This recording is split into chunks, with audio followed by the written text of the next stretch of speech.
Shri Shaktikanta Das, Governor, Reserve Bank of India, our esteemed guest of honor at the Global FinTech Fest 2024. I humbly invite Mr. Chris Gopal Krishnan, Chair GFF 2024, Co-founder Infosys and Chairman Axelo Ventures.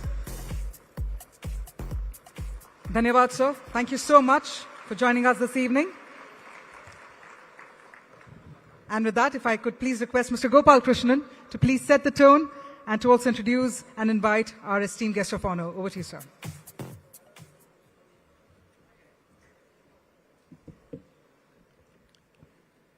Good afternoon, everyone.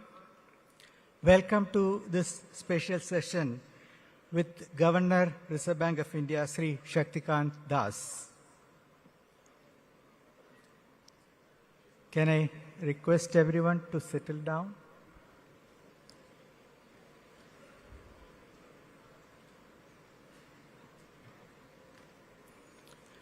First of all, I would like you to give a round of applause. Shri Shaktikanta Das has been recognized as the best central bank governor for the second year consecutively.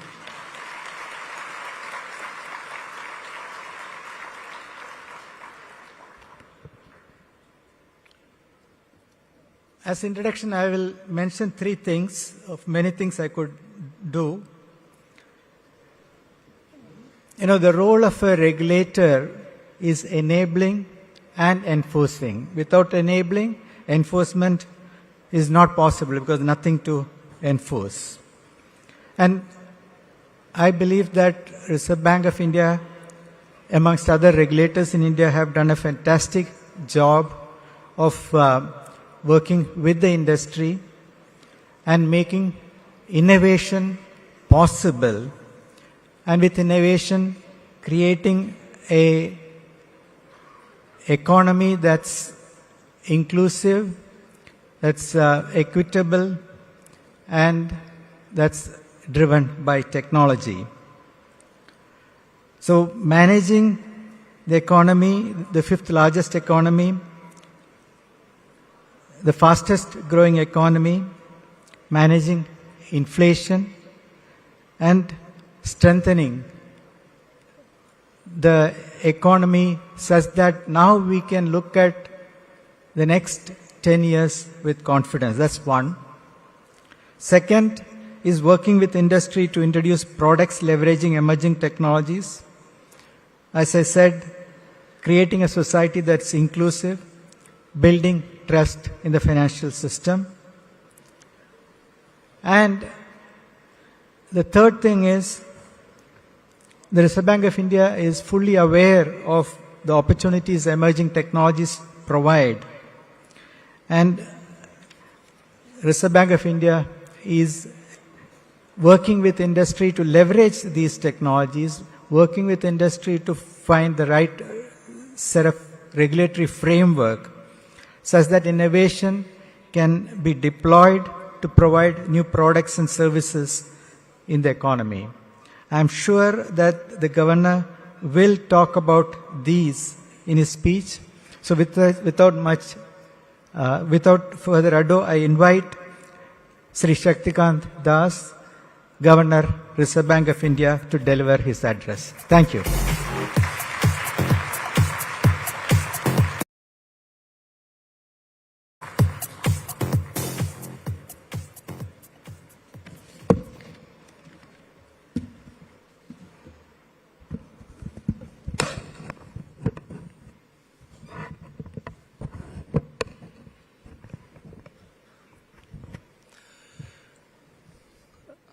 Good afternoon. I hope I am audible to the last section in this hall. It's indeed overwhelming to see such a large gathering here of serious players in our financial sector and in particular the FinTech sector. I think each one of you who's present in this hall is contributing to the nation's progress, is also contributing to the global developments in financial services sector as well as in the FinTech ecosystem at a global level, irrespective of which country you come from.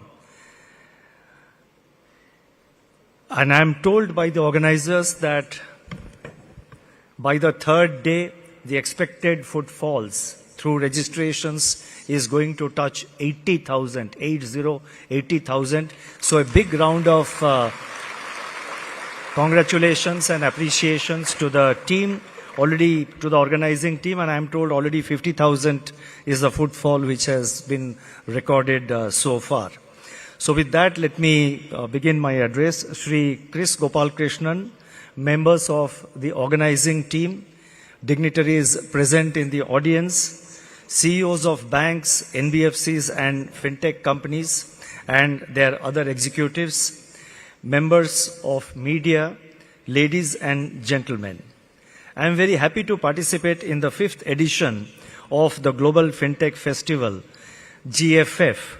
I would like to congratulate the organizers, the NPCI, the PCI, and the FCC for bringing together diverse stakeholders from the FinTech ecosystem, including FinTech innovators and companies, banks, NBFCs, regulators, and others for this year's GFF.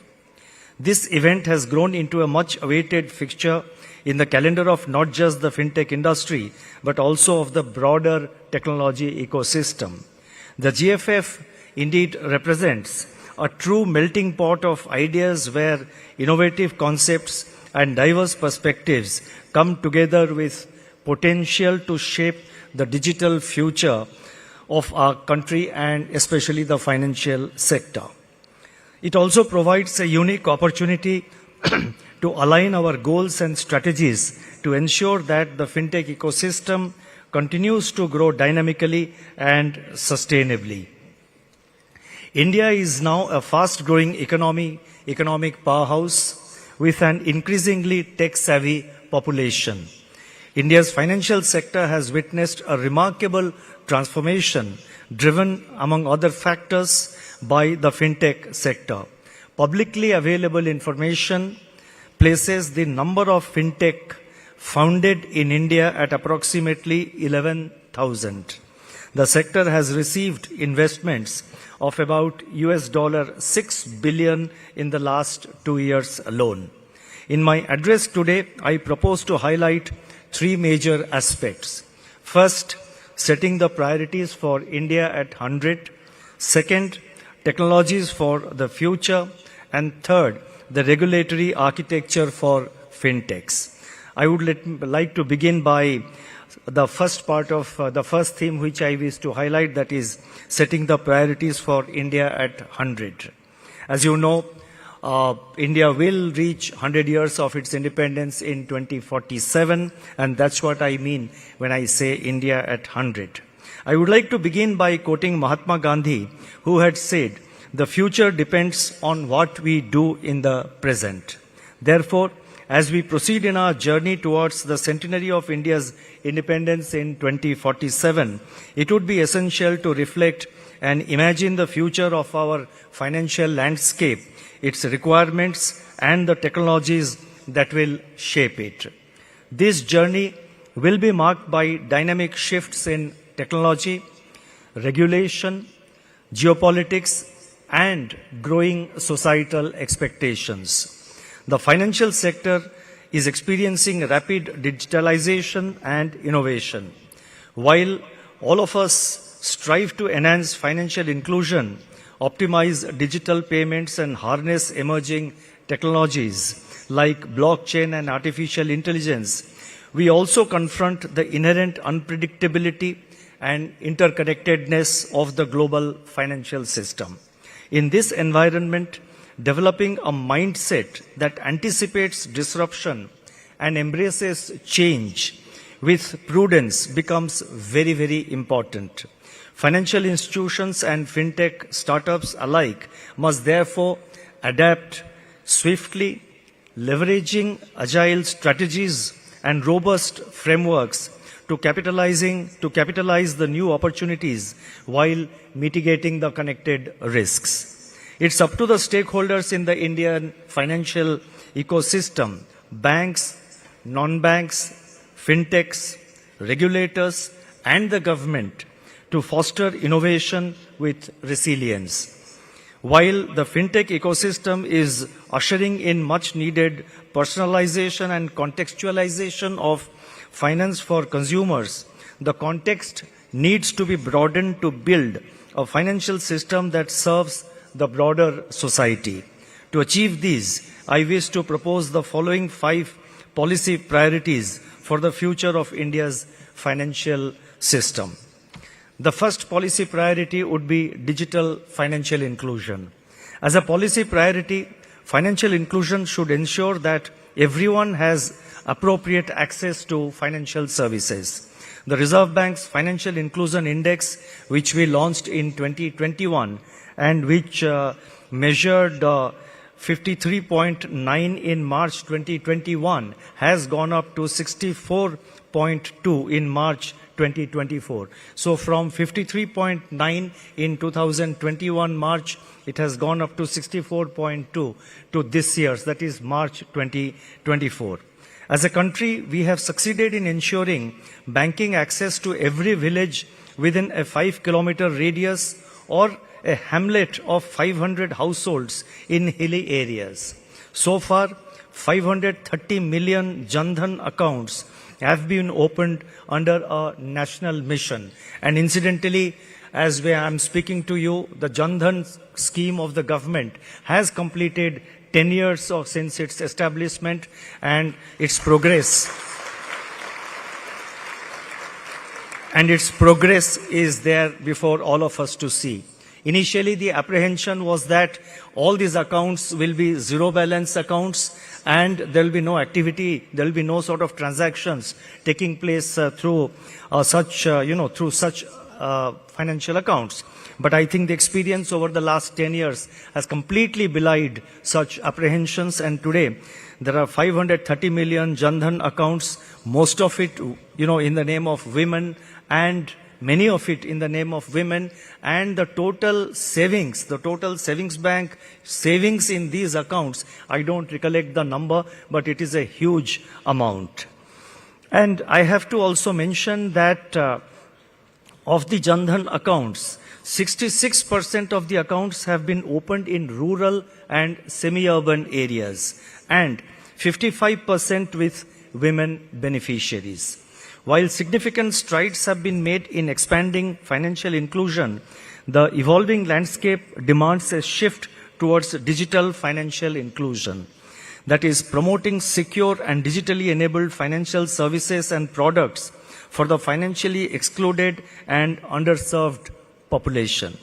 Digital financial inclusion has the unique advantages of scalability and cost effectiveness.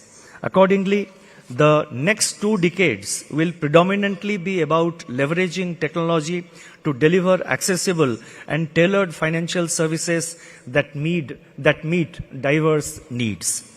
In the pursuit of digital financial inclusion, FinTechs may strive to offer innovative and accessible financial services, bridging gaps in traditional banking with digital payment solutions, microloans, and affordable insurance. They can enable seamless access to financial services in remote areas through mobile banking apps, digital wallets, and online lending platforms with superior and safe customer experience. The use of data analytics and AI could further enable personalized and efficient financial solutions. I would now like to highlight and speak on priority 2. I said that there are 5 priorities I would like to highlight. Priority 1 was digital financial inclusion. Priority 2 is digital public infrastructure, or DPI. The second key policy priority would be to further deepen digital public infrastructure. DPI, which encompasses frameworks like digital identity, that is Aadhaar, universal fast retail payments, that is UPI, and targeted payment solutions like platform for bill payments, will enhance the efficacy of the financial system in general. They would be key tools to promote interoperability, transparency, and cost effectiveness. New DPIs could address emerging challenges such as frauds, cyber threats, data privacy, and other concerns.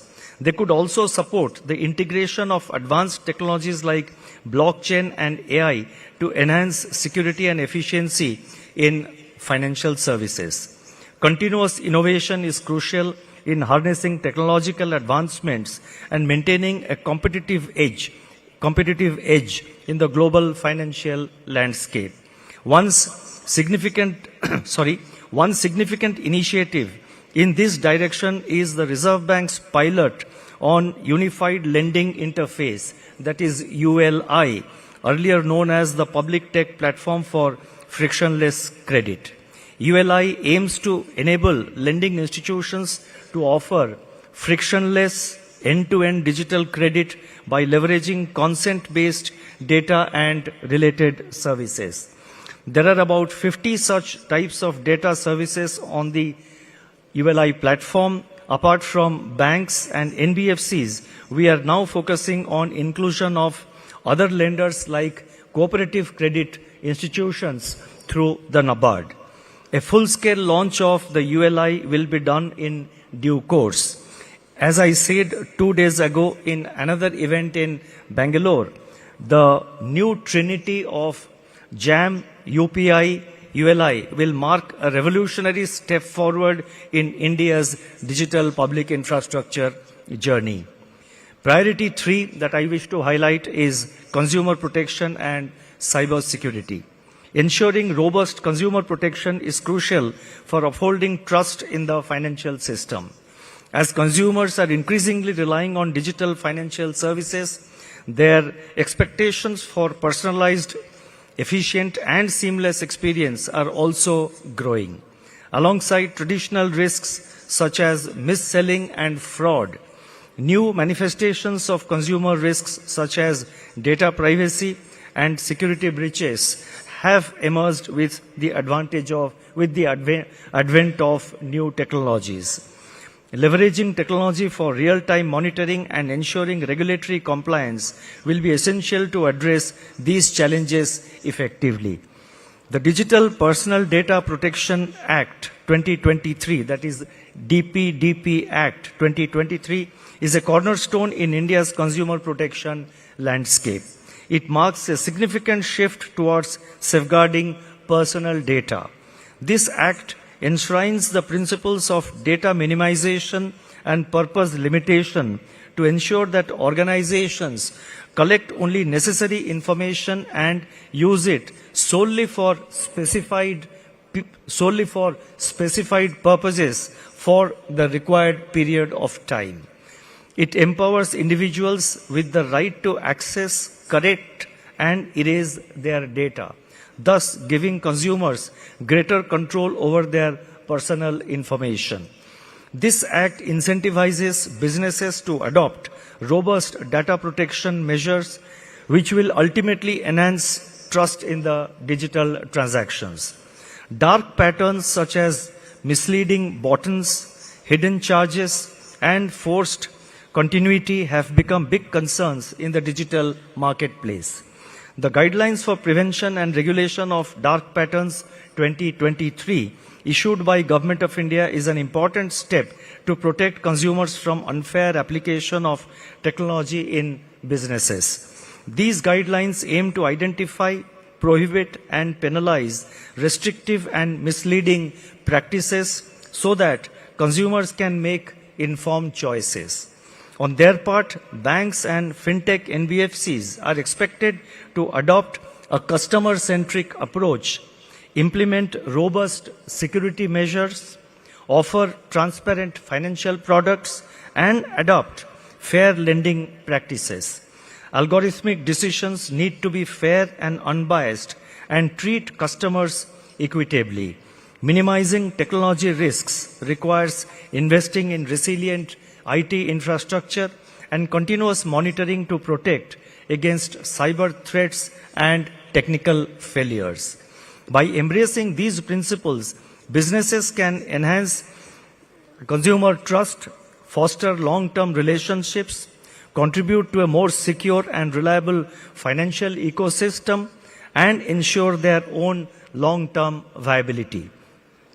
Beyond these steps, cybersecurity emerges as a critical pillar in safeguarding India's digital financial ecosystem from a systemic stability perspective.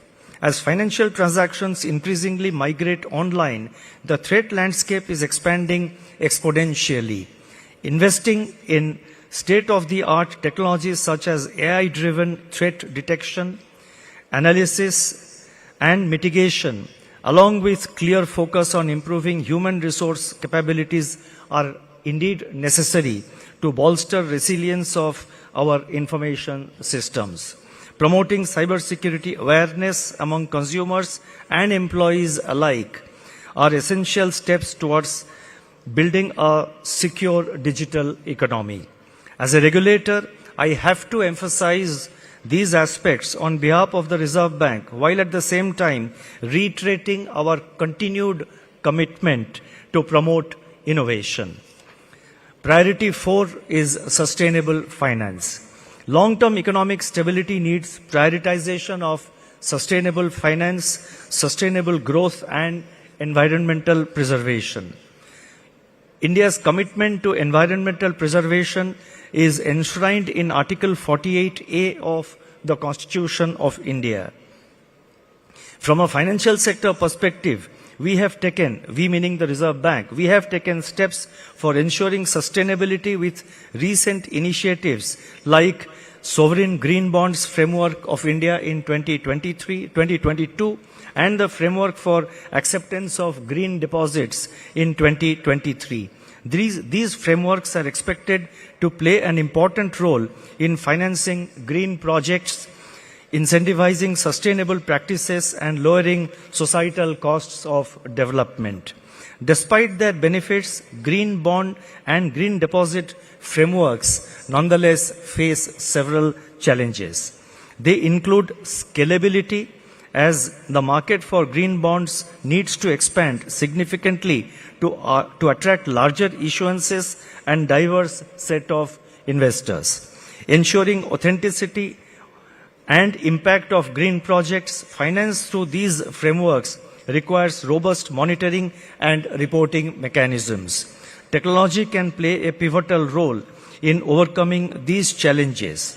Blockchain technology, for instance, can enhance transparency and traceability in green bond issuances and provide immutable records of project impacts. Artificial intelligence and big data analytics could enable banks and investors to assess environmental risks and opportunities associated with their green investments.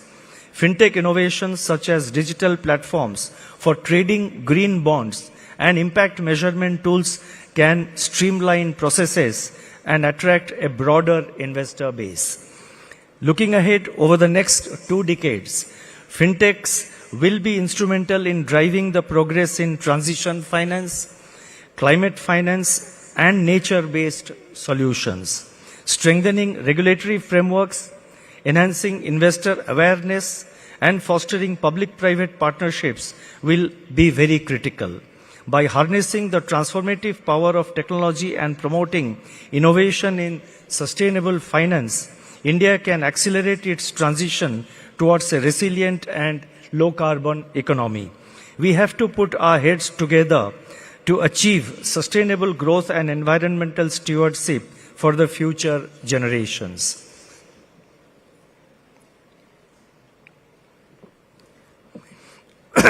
I would now like to focus on priority number 5, that is global integration and cooperation. India has engaged actively in international fora and bilateral agreements to foster economic cooperation with many countries. Going forward, strengthening financial infrastructure, including cross-border payment systems, will be our key focus areas.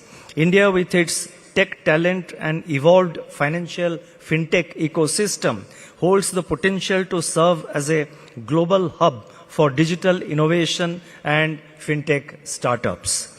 Building and strengthening strategic partnerships, reinforcing our commitment to international cooperation, developing institutions of excellence in the areas of technology and innovation across a wide spectrum of areas, including financial services, would give the right impetus for our journey towards 2047. Based on encouraging response we have received from several jurisdictions, we are now focusing on making the UPI and the RuPay truly global. The deployment of UPI-like infrastructure in foreign jurisdictions, facilitating QR code-based payment acceptance through UPI apps at international merchant locations, and interlinking UPI with fast payment systems in other countries for cross-border remittances are on top of our agenda. Notable progress in this direction has already been made with countries like Bhutan, Nepal, Sri Lanka, Singapore, the UAE, Mauritius, Namibia, Peru, France, and a few other countries. These endeavors underscore collaborative efforts for adoption of India's initiatives across the globe. I would like to compliment NPCI and my colleagues in the Reserve Bank for what has been achieved so far.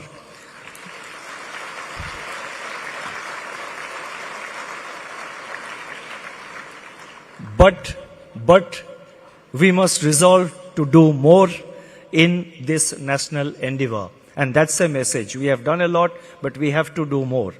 India's CBDC, which is in pilot stage, is another example of possible international cooperation. We are now utilizing features like programmability to provide credit or government assistance to landless tenant farmers and carbon credits to farmers through CBDC. While we have successfully demonstrated the interoperability of CBDC with retail fast payment systems like the UPI, we continue to gain from our experimentation on offline solutions. As we make progress, we would be happy to cooperate with other nations in their CBDC efforts.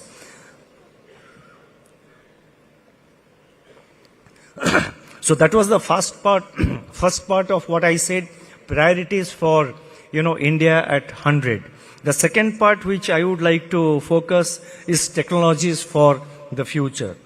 Now, looking towards the future of India's financial landscape, the integration of cutting-edge technologies promises transformative advantages across various facets of our life. Artificial intelligence and machine learning are poised to revolutionize financial services in unprecedented ways. AI algorithms are already being deployed for fraud detection.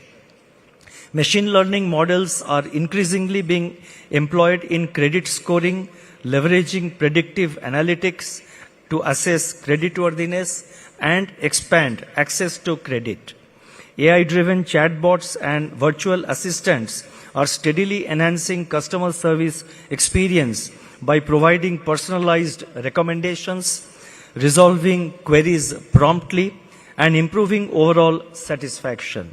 As AI and ML capabilities continue to evolve, their potential applications in regulatory compliance, investment advisory services, and algorithmic trading are expected to further redefine the financial landscape. Simultaneously, we should also fully understand the risks posed by AI and facilitate calibrated and responsible adoption.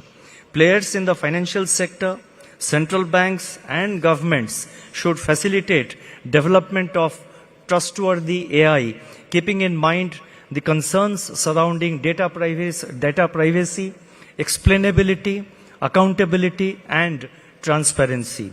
What can be a desirable model for governing technologies by AI may perhaps be a key issue for discussion among the experts assembled here and in the next 2 days. Now, the Internet of Things IoT, represents another frontier of opportunity for the financial sector. IoT devices embedded with sensors and connectivity capabilities are reshaping the payments ecosystem by enabling seamless transactions through connected devices such as wearables and smart appliances. Further, IoT-driven data analytics offer insurers real-time insights into policyholders' behavior and risk profiles. They can facilitate personalized insurance offerings and dynamic pricing models. IoT-enabled devices in supply chain finance and asset tracking have the capacity to streamline operations, enhance transparency, and mitigate risks. As IoT adoption grows, collaboration between FinTech innovators and IoT developers will be crucial to harnessing its full potential. Now let me turn to quantum computing. Quantum computing holds great promise as a game-changing technology with profound implications for cryptography, financial modeling, and risk management. Its potential to perform complex calculations at great speed and scale poses both opportunities and challenges. In cryptography, quantum-resistant algorithms are being developed to safeguard sensitive financial data from quantum-enabled cyber threats.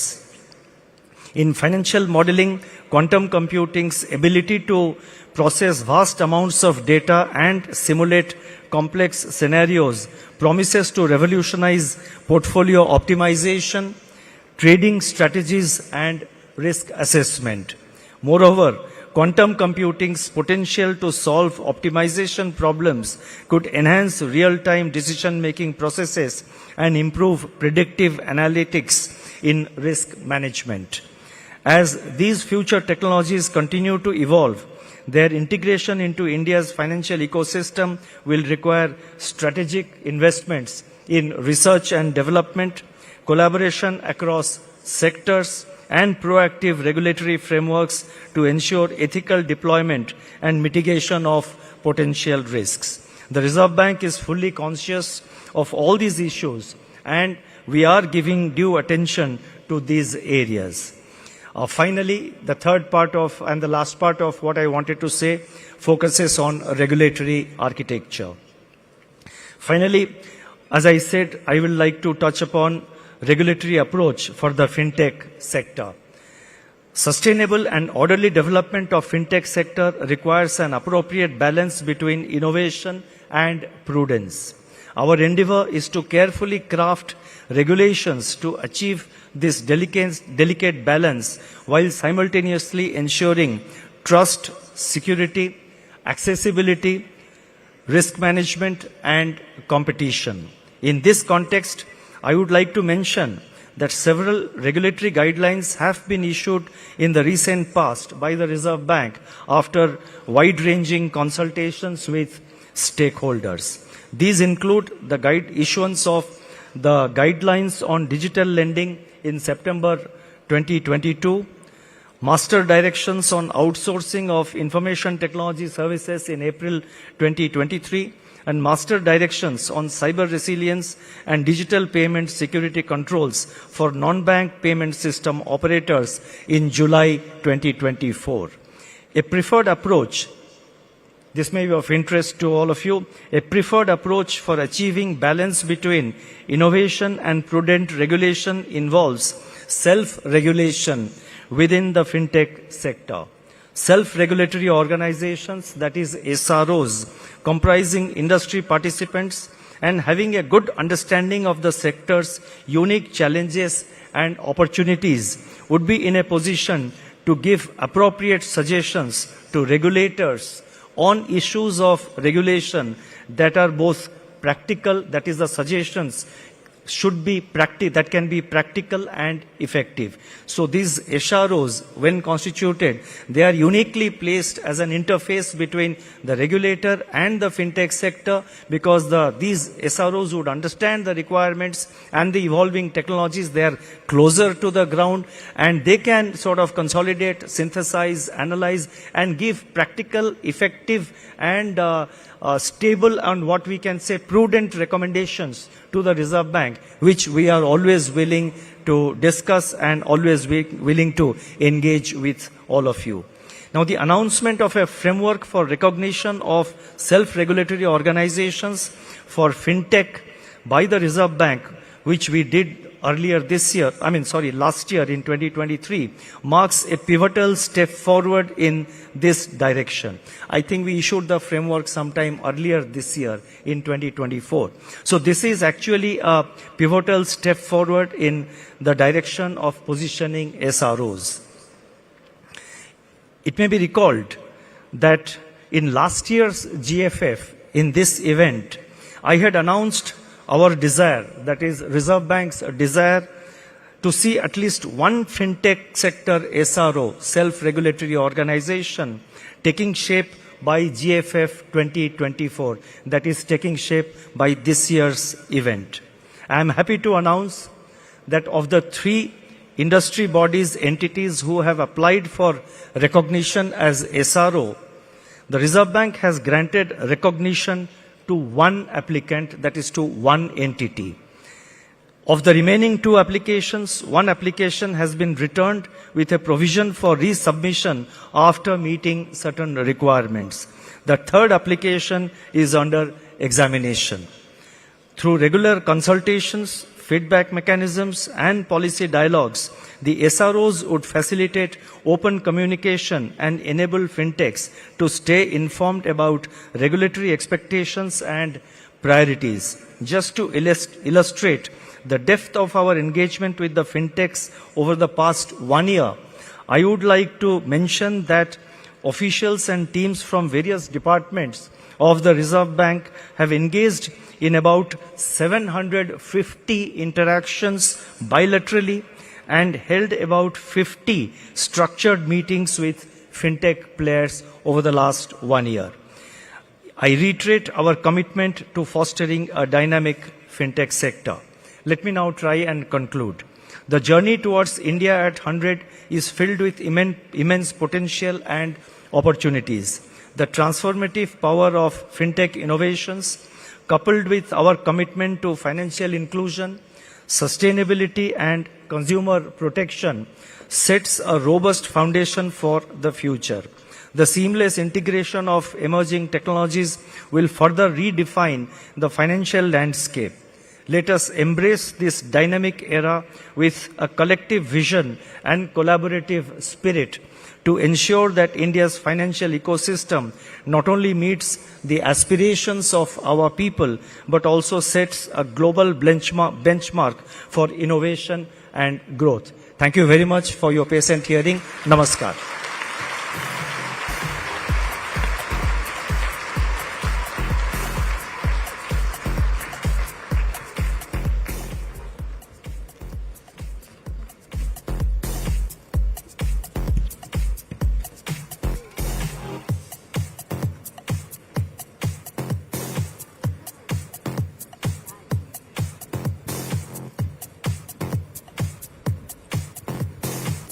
On your behalf, I want to thank the Governor, Sri Shaktikanta, for this wonderful presentation. And you can see what I meant when I said, the regulator works with the industry to progress innovation and progress the economy. Thank you, sir, very much for this.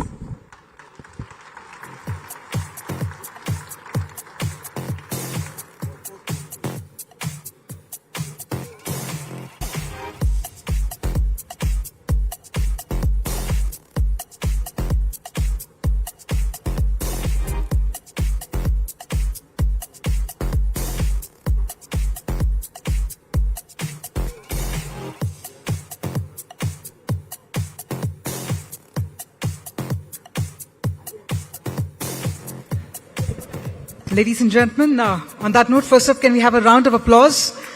And I request Sri Shaktikanta Das, sir, to please remain on stage. I request you, sir, to remain on stage. And I thank Mr. Gopal Krishnan, sir, for spearheading this important keynote for us, this important initiative for us. And as I request Sri Shaktikanta Das to remain on stage, I also thank Mr. Gopal Krishnan, and I invite him to please join the audience because, ladies and gentlemen, it's now time for the much-awaited product launch by NPCI. So we are truly setting the stage. That's right, ladies and gentlemen. That's right indeed. But on that note, I'd like to also please invite on stage Sri Nandan Nilekani. Can we have a huge round of applause for the co-founder Infosys, former chairman UIDAI and advisor NPCI. May I please invite Sri Nandan Nilekani to please come on stage, and may I further please invite Sri Ajay Kumar Chaudhary, non-executive chairman NPCI, to please come on stage, sir.